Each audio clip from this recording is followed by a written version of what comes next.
Hey now, everybody, it is Drac, and this is DDO Players News, where we talk about the latest from Dungeons & Dragons Online, the tabletop, and beyond. As I said, I am your host, Drac. There is no Pine Leaf tonight, but I am joined by a very special guest. We have none other than our Community Manager, Cordovan. I'm the new Pine Leaf. You are. I get to be Pine Leaf tonight. Well, then, in that case, you have to host the show, then. Oh, no. That is big shoes to fill, sir. Yeah. No, the reason you're here is to spill all of the secrets, right? You're going to tell us every secret there is to tell. I thought we were going to talk about those cool Hasbro Transformer dice.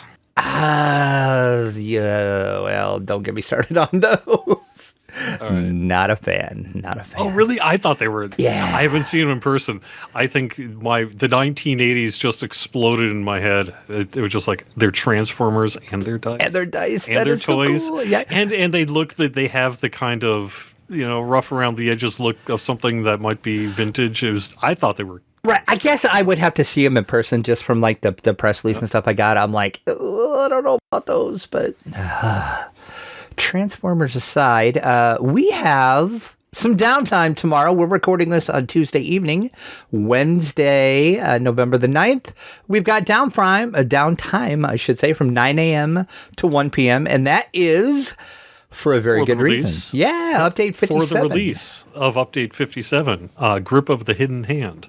It's a new quest pack, free to VIPs, available in the DDO store. It's a quest pack, and it's a set of 5 new quests, level 16 in Heroic, 33 in Legendary, and it takes place in Sharn. You don't need to have Masterminds of Sharn or anything. You can just That's what I was going to ask. there from the upper cliffs. So the Sharn Cliff Tower District, which is open to everybody, will have an airship really close to where you come in that'll take you to Moorgrave University, and that is where you are headed in Sharn. I don't know if you know your lore, but Moorgrave University is a big deal over there. Indeed, it is. So this is so the quests are around Sharn. They're Sharn themed. Yeah, so this continues the story of the Planar Eyes, which you've seen in some recent quest packs here. You'll be finishing collecting the Planar Eyes for Moorgrave University for a wealthy benefactor, and also looking for them as the Cult of the Hidden Hand, which you've seen in Isle of Dread and elsewhere. So, things are afoot. Ooh, I can't wait. These sound so exciting. So you did say it was five quests, 16 Heroic, 33 Legendary? Mm-hmm.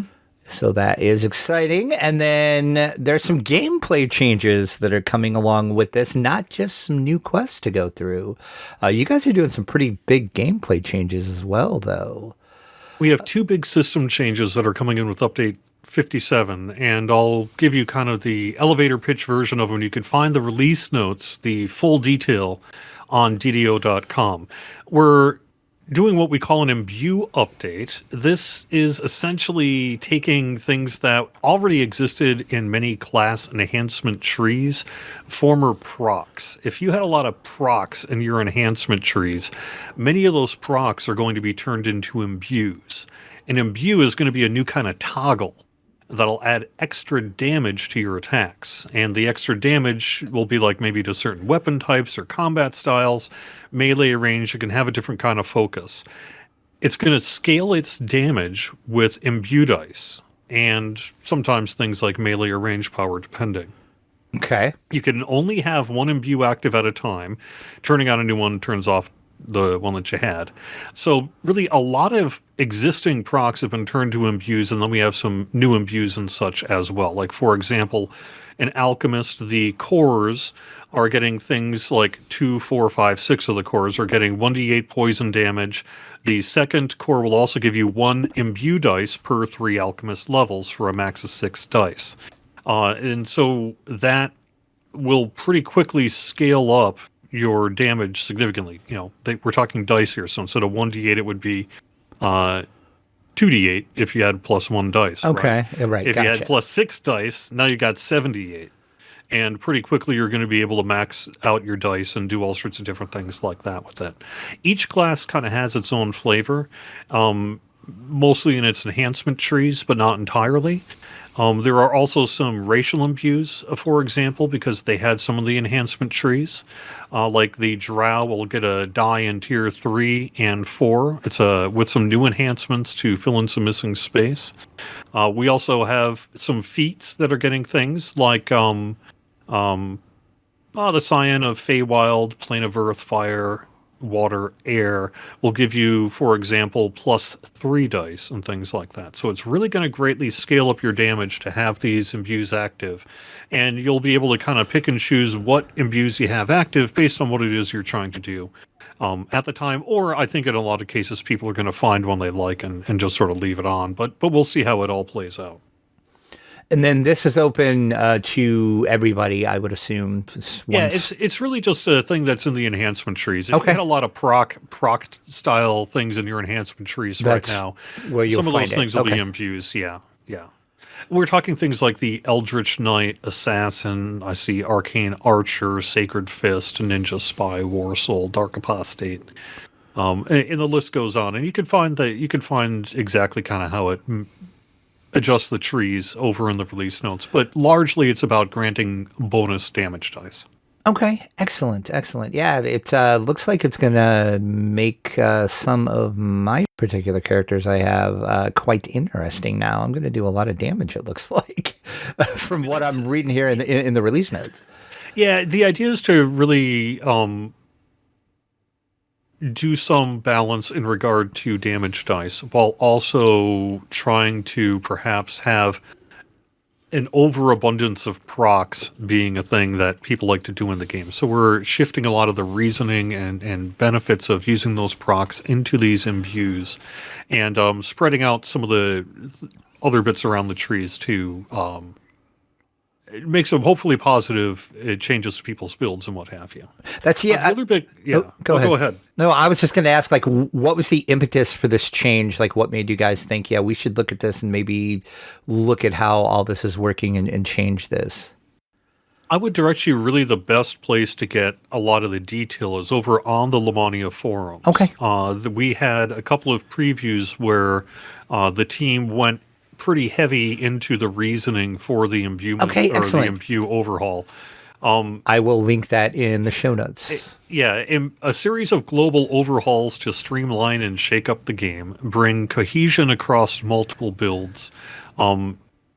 It's meant to kind of change how you approach certain builds, as well as open up a bunch of things that perhaps in the past you felt locked into taking. Now you'll have some additional choice and things like that. Okay, excellent. Yep.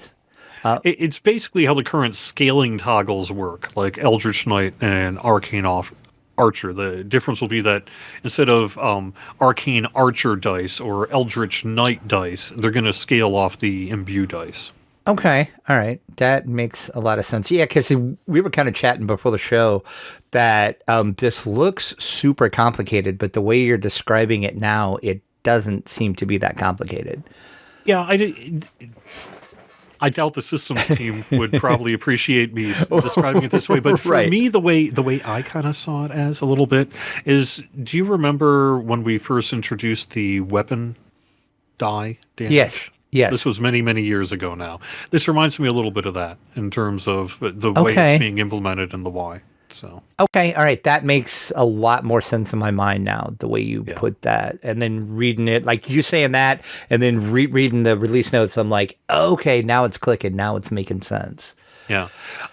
Part of this is not just about game design and game build theory, but it is also about trying to reduce some of the frequency and overabundance of procs that have to constantly communicate to different parts of the game. I don't want to use the word lag, the two words, lag fix, but to some extent, it is about trying to streamline our performance in how we communicate within the game itself. We have worked pretty heavily, really over the past year, to try to find and identify some serious things that we can do not just on traditional sources of lag, but streamlining the way the game communicates with itself and our technology to really make the game as performant as we can. And this isn't going to necessarily change anything dramatically, but it's part of an overall series of changes we're doing to make sure that things communicate as quickly and cleanly and effectively as they can, because there tends to be just in general long-term benefits from having your code be in that kind of state. Right. Oh, yeah, definitely. Like the less cogs are moving, the better it's going to be for that. It's, like everything is just going to work better together. Yeah. We're also making some changes to hit points. Yep, that's what I was going to bring up. That's another big thing, it looks like. Changes are being made specifically to hit points in classes and enhancement trees. This is to help newer players out and melee character builds in heroic levels. The focus is mostly on heroic levels here. So if you're just sitting there on your level 32 character and you don't ever plan to be back at level 5 or whatever, you can somewhat ignore this, to be honest. But it includes some changes to class hit dice, updating how heroic durability works, and some other things. One of the main things is we're getting rid of epic defensive fighting as a feat. And replacing it by a series of options. The bulk of the hit points granted in epic defensive fighting are now in the combat style feats and the enhancement trees. And then we have replacement competence bonuses for your hit points all throughout the enhancement trees. Many of them in tier 5 melee focused trees. We've added hit points to heroic durability. You're getting a 25% bonus to the hit points gained from your class levels for every melee combat style feat you take up to 4, so up to 100% bonus. Wow. To the hit points gained from your class levels. Epic Legendary will count at half, so this is, that 100% would be 1 to 20, and then half in Epic and Legendary. It can only be up to 100%. All classes that had a hit die of D4 are now D6. Bard, Artificer, and Rogues now have a base hit die of D8. Ranger is getting a D10. And then, like I say, you can find the notes for a full list of how it works out in the enhancement trees, but there's a bunch of various hit point benefits that have been spread throughout the various enhancement trees, often in tier 5, although I do see some tier 4s and I think even a tier 3 in here. Like, for example, the tier 3 Stalwart Defender defensive stance has been increased to a 25% competence bonus at rank 3. It's a competence bonus because of typing, right? For hit points. So. Yeah, it looks like mainly it's tier 5. Like you did say, there is a couple 4s and 3s, but mostly it looks like the big thing is going to be tier 5. Yeah, which makes sense because if you're going into a melee focus, style tree, for example, like that, you're probably going to want the big guns in there anyway. And this is what's going to give you a bunch of hit points. But then, we just already described you'll be getting some from other things as well. So. Right. Well, my rogue is excited. I can tell you that much. The practical effect of this, though, is it tends to give players, it's going to give you more hit points in the earlier part of the game. By the end of the game, you'll have a little bit more hit points because of this, but it really kind of puts a little more hit points earlier in the game to help ease you into those levels, especially perhaps, as you're running more difficult content. Excellent. And then is there anything else that you want to talk about, either the hit points or the imbue? No, I think that's it. So really, if you think of Update 57, those are probably the biggest 3 points, is the new quest pack, and then these changes to hit points and the introduction of the imbuement system. But we do have some other kind of nice bits as well. We do have a couple of other performance fixes in there. The first one under general bug fixes in our release notes, if you are looking at that, is we fixed an issue that was causing player abilities to sometimes break when the player was rapidly hitting other actions or the action itself. If it was just coming off of cooldown, for example, and you were spamming the button, sometimes it could break. We've made a fix there that not just fixes that, but also could have some performance benefit as well. And so that's kind of a nice one. And then also we've done a bunch of things to UI that are worth mentioning. Spell components are now going to have a type and number tag at the front. This is so that you can sort them nice and easy in like your inventory and such. Players will no longer be given a confirmation dialogue when you're looting an item that is bound to acquire when in a party that only has hirelings in it. Thank you. Whoever did this, thank you. You won't have to confirm it anymore. It's just they're going to assume that you're not giving it to your hirelings. Yes, it's mine. They don't need it. This is... We've added a formal rename button or rename text to the rename button in the bank system. Okay. And then also when closing a bank panel other than the shared bank, the remaining panels that are up are going to stay up. When the shared bank is closed, all other bank windows will close. This will help because sometimes people want to have like character bank, shared bank, character inventory, and whatever. I do that all the time. Yeah. And this is going to give you a chance to leave some of those open rather than have them all shut down on you. So excellent. Should be a nice one too. All right. So update 57 will be tomorrow, Wednesday, November the 9th. Downtime, once again, does start at 9 a.m., scheduled to end at 1 p.m. Eastern, so just stay tuned to all the socials and all of that, and you will keep everybody updated, I'm sure, if things go awry, which we hope they don't. Theoretically, I'm going live at noon. And I was just Twitch channel tomorrow, so I hope it's up by then. Just about to ask if you were gonna have the weekly Wednesday tomorrow. So yeah, hopefully it's not just us staring at each other over the webcam. But it's sometimes we'll have the update for you. Here we go. No, I think in general, odds are pretty good that we should get this one on the earlier rather than later side. But you never know. Right, you exactly. Just never know. Exactly. But I will have the release notes linked. They're just over on DDO.com, but I'll have them linked in our show notes if you want to go over the full notes. Anything else you want to say about update 57 or anything else? No, just that we're really looking forward to sharing this with you. I know the team's been working quite a bit on the story and content of these quests. From what I've seen, they look great, so I think people are really going to like it. I'm excited. I for one have enjoyed the Planar Eyes storyline from what we've got of it so far. So I'm excited to see where the story is going to continue on that. So I am excited. We're working up to a thing. I thought I knew what that thing was because I'm like, okay, I got to see what you're doing. But then the last couple of quests, I'm like, okay, no, I have no idea what you're doing. So I can't wait to. And is there like one person that's doing that, or is it more of like a team collaboration that, it's like, okay, this is where we're going to take the story? Oh, we do have a person that generally is in charge of the overall story arc, but it is a team collaborative effort for sure. Okay. I thought that was the case, but I just wanted to make sure. But yeah, like I said, I've enjoyed the story so far, so can't wait to see what happens in update 57, which will be tomorrow. So it'll be, if you're listening to this, the update should be out because unfortunately this podcast is going to come out after the update is up. But you will definitely, you can listen to the podcast and play the update at the same time. There you go. Also, you guys are doing Extra Life again. We are. And yes. You're rocking Extra Life this year. Yeah, it's done really well. I actually need to call up the webpage real quick here. I have it pulled up, actually. Yes, we did. We crossed $28,000. Yeah.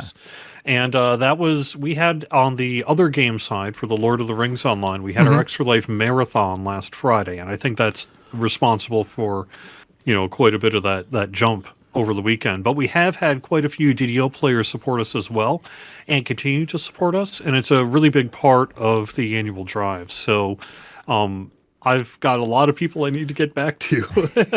But I will be because it's going to be a really good time. For those who don't know, Extra Life raises money for the Children's Miracle Network of Hospitals. Team Standing Stone Games is raising money specifically for the Boston Children's Hospital.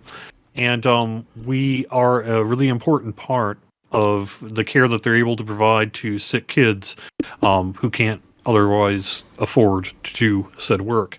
And you can find out more at extra-life.org. On the DDO side specifically, I've got some incentives. The community loot list is a bunch of cosmetic, goofy little items and just fun things that I'm able to give away for things like Extra Life donations and community visits and things like that.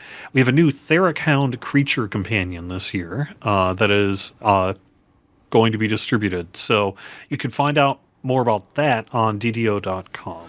And I'll link that in the show notes too. I'll link make a that donation. thread. Make a donation, large or small. If you donate at least $10, you get into any of the giveaways. We're giving away things like lots of 500 DDO point codes. We're even giving away an Ultimate Fan Edition of Isle of Dread. And Nice. So some pretty cool stuff. So yeah, but that is awesome. 28,181 as we record this, actually. So that is amazing. And Extra Life is just an amazing, awesome charity all around. And I am so happy that Standing Stone Games just supports them like you guys do, and you guys just go head first into it.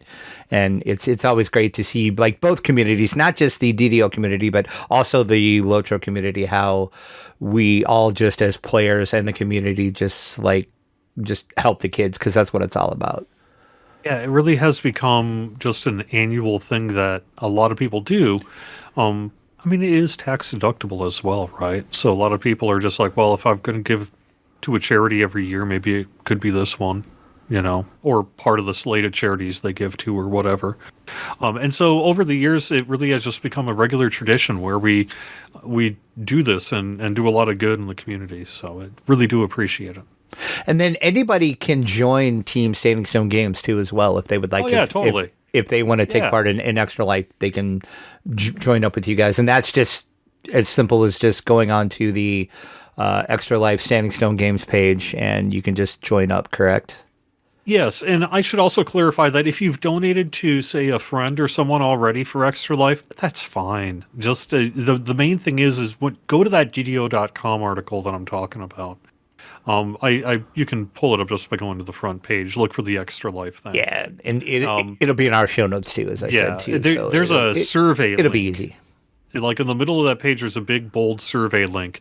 That's how I'm figuring out how to actually get you your stuff. Okay. So just follow that link, and it's basically going to be something like, what's your forum name so I can private message you? Or if you don't want to do that, just basically tell me how to get you the code. And then I'm going to get you codes for the things that are on the list that you want. And you'll just check the things you want. If you want more than one of whatever, there's like a comment section underneath, just sort of be specific, right? But that's how I'm going to go through it. Is I'm just going to kind of go person by person and contact everyone and get them all their codes. You'll just redeem them in the. Actually, no. I think on the DDO side, for the most part, I lied there.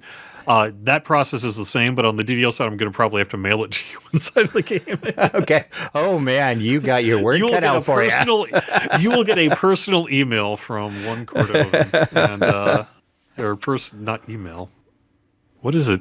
What is it when it goes from real life into Eberron? I don't know what that's called. I guess it's very Tron-like. Yeah. Eberron mail, I guess. I'm not sure. Oh, yes. It is email. Email. Exactly. Email. It's really an email. Okay. Look at that. We've come full circle. We have. So, you guys are taking donations till the end of November for that, correct? Yes. Excellent. No problem. All right. So if you haven't yet donated, go over and donate to Team Standing Stone Games, or you can donate to any of the people that are on the team. You guys have quite a few people on your team. Either way, it's all about Extra Life and donating to the kids. So, but awesome. Congratulations for hitting your goal. I think you guys hit your goal every year so far. Yeah, we do. And Which is awesome. Yeah, it's an important thing. It really is. And we hear from Boston Children's. We are generally their top or one of their top fundraisers. And that is amazing. Every year. Yeah, that's so amazing. And like I said, the DDO and Lotro community are just awesome and amazing too. So good on every one of you in the community for donating.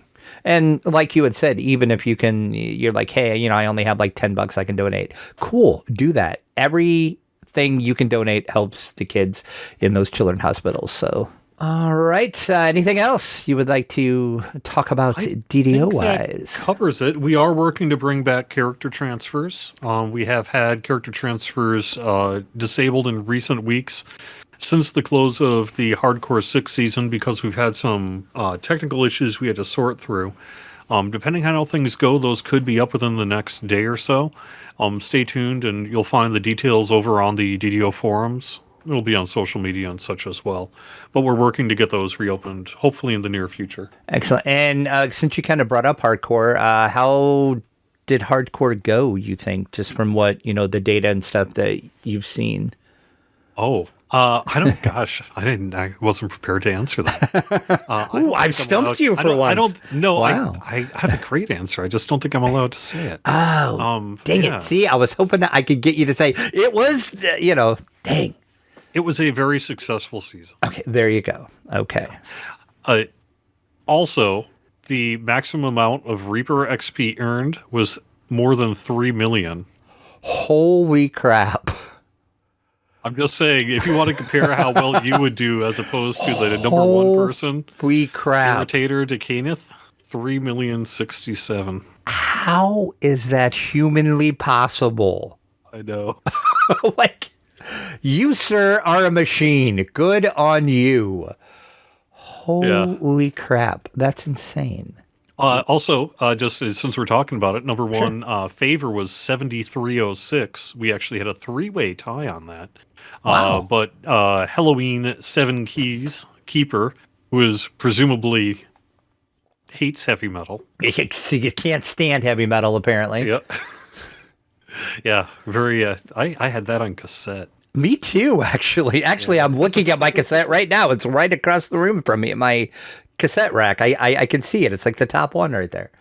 But still, 7,306 favors, no joke either. Yeah, no, that's wow. I hear those numbers and I'm like, how did you do any of that? The Reaper thing really has my mind blown right now. Yeah. I know, right? I'm like, good God, good on you, sir. Good on you.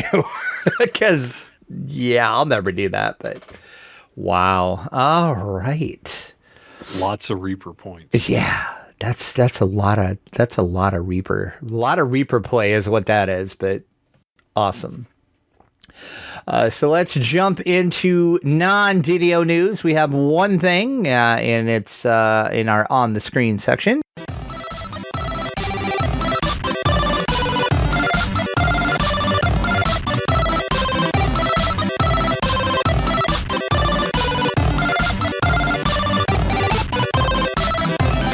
The D&D movie that we've talked about several times here on the podcast. It's been a while since we talked about it.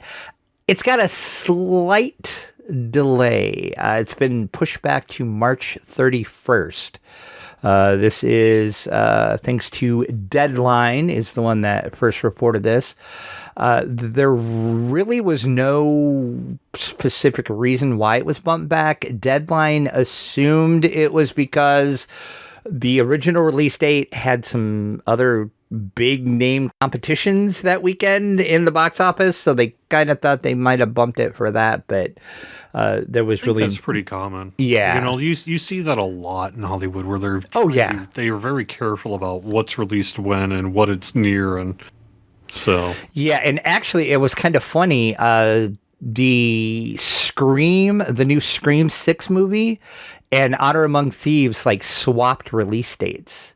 So they're thinking Scream is going to do better that weekend and Honor Among Thieves is going to. So we just have to wait till March 31st. Or it could just be something where they would want Scream to be a little bit farther away from some other film that they wanted to have on the slate, right? Yeah, that could be space out the kind of movie it is and all that too. There's a lot that goes into it. I don't know. I haven't heard. What do I know, right? Right. That's exactly. I've seen the trailer on YouTube. Oh, it looks so good. I'm like, dare I say we might actually get a decent D&D movie? I think we already have. I mean, how can it not if based on that trailer, in my opinion? I know some people maybe have different opinions about it, but it looks great. And we have talked about this on the podcast because I dissected that trailer probably way too much after it first came out. My only problem with that trailer is their choice of Led Zeppelin song was bizarre. Why did they use rock and roll? That there's like so many other Led Zeppelin songs that would have worked way better in that trailer. I have no idea. That was my only like head scratch. It's like that's a weird choice in music, but yeah, it looks so good. So I don't think I'm really allowed to critique the trailer other than just say I thought it was cool. Yeah. Oh, I mean, liked it. Like I like the. I thought it was cool too. Oh yeah. There's just little bits that I thought were really neat. I think it's going to be really, really fun. Yeah. We're all going to see it. I mean, I was going to ask. Yeah, it's like, are you doing like a quote unquote company outing to go see it? Probably. That would be awesome. I would bet we do. Yeah, I don't know that it's. I don't know. Right. My guess would be we would. Yeah. Right. So we got to wait just a little bit. So March 31st, the original date was March 10th. So not too far out from the original date, but we will definitely get it. And I'm sure everybody that is listening to this podcast will be sitting in the theaters on release night to see it. I know I definitely will be for sure. So that is our news from on the screen. So let's jump into our weekend gaming.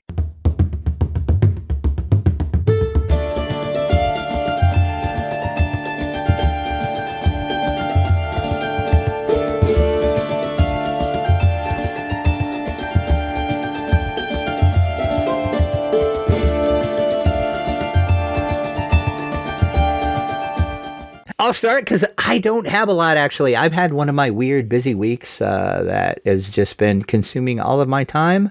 I did get a little bit of video game playing in. No DDO, unfortunately. I am so mad at my wife's schedule. I did not play any Night Rebels at all. So I didn't get to get the horse and I didn't get to get the cloak. So I'm like... Yeah, I went for a few bits of Night Rebels gear myself. Yeah. I've been playing on Orion and Wayfinder. Okay. Mostly because I'm trying to get up some characters when I do. I recently just, last week before, started the live stream up again. Yeah. And that means I'm going to be doing a bunch more live gameplay of characters on the live game worlds. And so I've been going around really since I took my break, trying to build up a few of them. And that's what I've been doing. So on Orion, I've got a character up to level 32. I got a fully geared out, fully is not quite actually purple and orange slots filled yet. But otherwise, I've got the claw bone, the dinosaur bone crafted weapon. Oh, nice. And level 32, and then I'm doing the same on Wayfinder right now. Not the dinosaur bone crafting, but I'm bringing them up to level 32 and getting them all ready to go for new content and such as well. So I've mostly been playing that. I was on Orion, though. I played a whole bunch of Night Rebels and got a bunch of the gear from it. So yeah, I am so sad I didn't play Night Rebels this year, but hopefully next year you will bring the horse and the cloak back so I can at least get it next year. Yes, it should be. These will be permanently added, I would expect. Yeah, I assume so, because that's how it usually is. Whatever new that you bring out for it is usually. Oh, you know what? Specifically, okay. I guess I could say this a little bit too. We are going to have an encore at some point here in the future of Night Rebels, like in the relatively near future.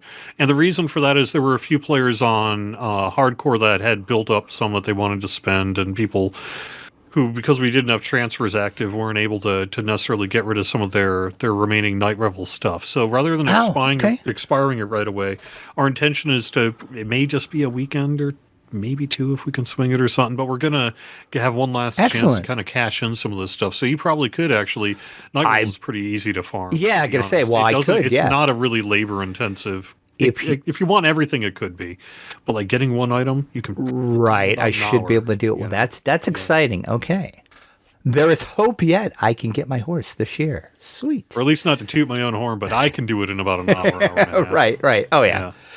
So basically what I did, I was watching YouTube as one often does, right? And somehow in my YouTube feed, there was I don't even remember the channel, and I apologize. I would shout you out. Somebody was going back and they were reviewing all of the old D&D games. And they started talking about Ravenloft Strahd's Possession. And I was like, oh my God, I remember that game. I never finished that game. And then lo and behold, I find out it's available on Steam. So I downloaded it and I started playing that again, and it is so much fun. I will say this about it. It's kind of didn't age well. It's of its time. So if you do decide to download it, keep in mind when it was released, what era it came out. It kind of shows its age a little bit, but just the nostalgia factor alone, is amazing to me, and I'm having so much fun. As I said, when I played it originally, I never actually finished it. So my goal is to actually finish the dang thing this time. So did you ever play any of the Ravenloft games? No, I am not familiar with this one. It's true though, I didn't play a lot of the SSI games back in the day. Yeah. I just didn't either. I didn't have a computer. I just didn't have them. It's not like people were buying me or I was able to buy a lot of computer games. Right. So it was kind of whatever happened to randomly show up on discs that somehow must have accidentally gotten on there because they surely weren't pirated. And so, because that's surely not how I played this originally either. I have no idea how I ended up on the disc that I played, of course. Yeah, but it really wasn't until the recent kind of revival and archival ability to get these games that I've had the opportunity to check them out. And this one I have not had the chance to yet. So yeah, it's like I said, it is so much fun. But just go into it knowing when it came out, the age of the game. It does not hold its age well. Yeah. Because the controls are a little clunky, the gameplay is a little clunky, but it just takes me right back to, I think it came out in like 93, 94.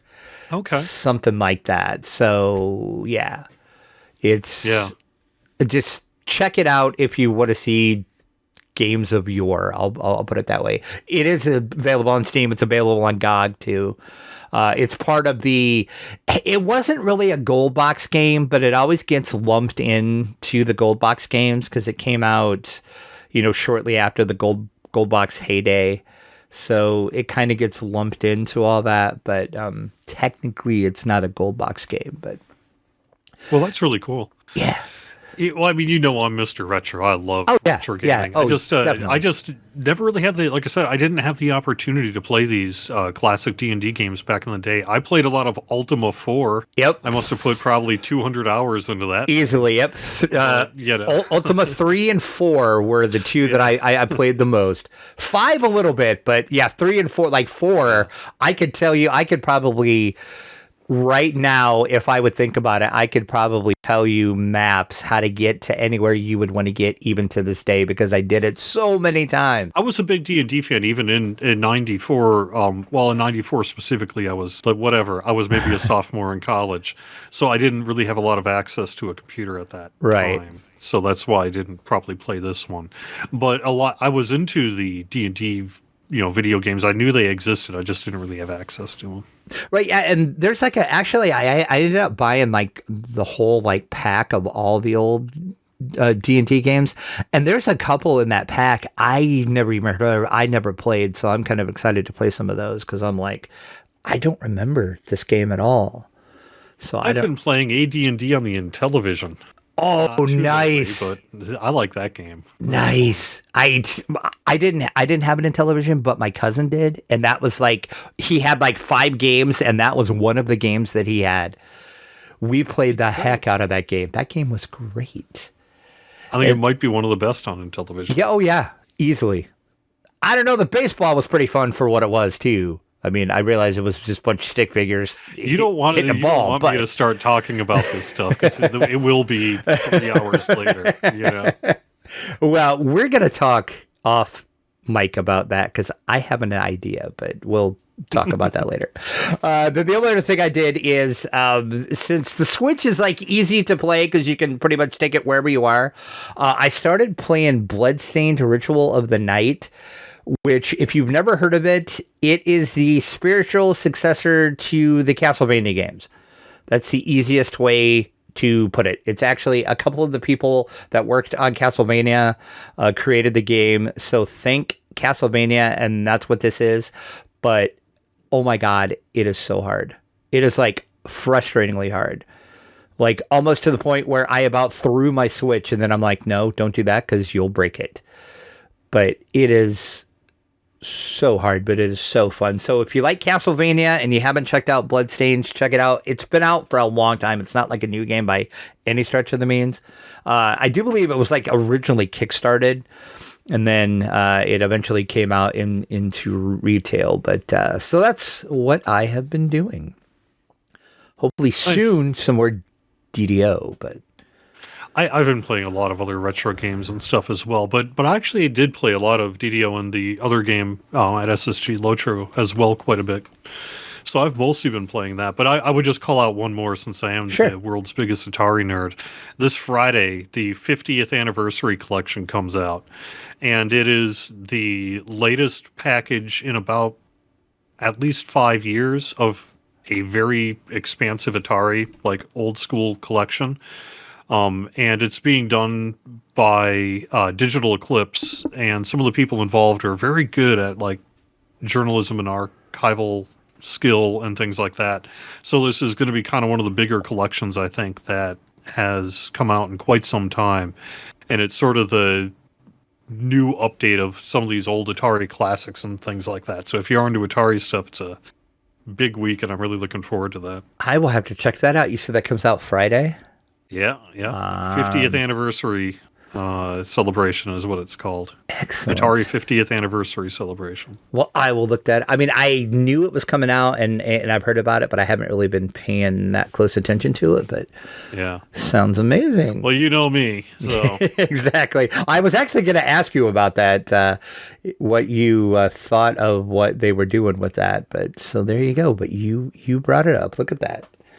Yeah, I mean, I'm not trying to give a qualitative judgment to any of their work, but as an Atari fan, I'm very excited. And I know that, just from what they've done so far, that they're really working on making, like, these are people who care about things like frame rate and all these other technical things as well. We got the right people working on this collection, I think. I'm pretty excited about it.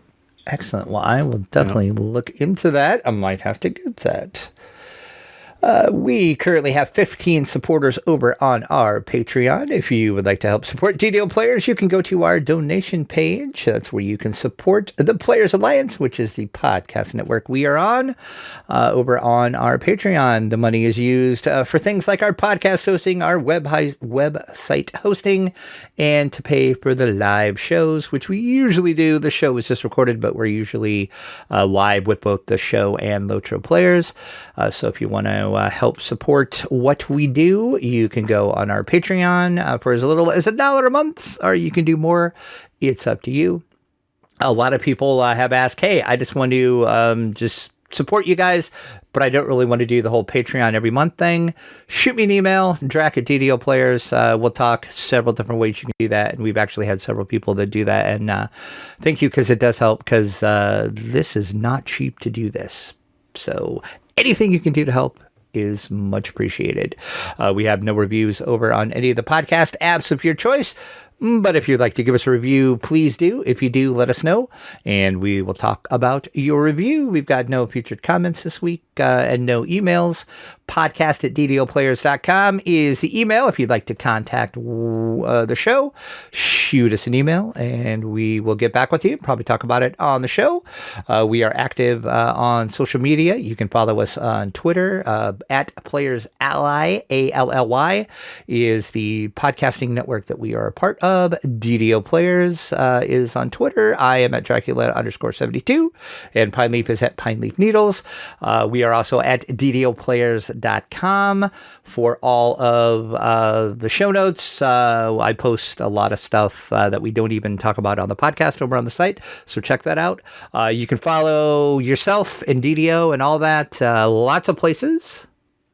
Yeah, twitter.com/DDO Unlimited, facebook.com/DDO Unlimited, youtube.com/Dungeons and Dragons, and twitch.tv/DDO Stream, twitch.tv/DDO Stream. And then you also have a Twitter too. You want to give that? Yeah. I mean, you don't have to. I mean, if you don't want to, you don't have to. No, it's at Jerry Snook, just my name. I honestly have not been posting all that much on Twitter. It's just, it's more Atari junk. If you want to see photos of the crap I pick up at flea markets. Which Can we just Go talk follow my about Twitter? Can we just talk about how jealous I am at some of the stuff you find at flea markets? Because I've developed an eye. What can I say? I'm becoming a picker of something. I guess so. Because man, anytime I go to a flea market, I don't find anything, and then I see all your pictures, and I'm like, really, dude? Really? Like, really? You found that at a flea market? I just picked up for $25 a really nice HO scale army train along with 5 cars, and the back car opens up and has cannons on it. See, it's stuff like how did you find that? Like, I happened to be driving by the place. Yeah, and I recently picked up a thing of like, say, strobe dice, which was an old Galoob toy from the 1970s. It was, quote, automatic 2d6s. It's nice. Crazy. Yeah. Yeah, so I mean, if you just want to follow his Twitter just to see the coolest stuff ever that he finds at like, there needs to be a show just about your flea market finds, because you do find some of the coolest stuff at flea markets. Yeah, it's what I do for fun, honestly. I'm not really a flipper that much, although I will occasionally if it's just too cool. You can follow us on, like I said, on all those social medias. We do have a live podcast that we normally do Wednesday nights at 7 p.m. Eastern. Like I said, this time it was weird. It was recorded. Lotro Players is our sister show. They record Saturday nights at 8:30 p.m. If you would like to join us in the chat and listen live when we record, you can do that over at ddoplayers.com/live for all of that. Anything else you want to say before we wrap it up? No, just thank you very much for being a part of the DDO community. I am really honored to be here, and I'm really excited about Update 57. I thought Isle of Dread was really good, and it's been really nice to be back on DDO stream. So just wanted to say goodbye to the DDO folks, saying thank you very much for supporting the game and being here and listening to us. Yes, exactly. I will just double what you said. So until next time, I'll leave you with this. May the RNG be kinder to you than it always is to me.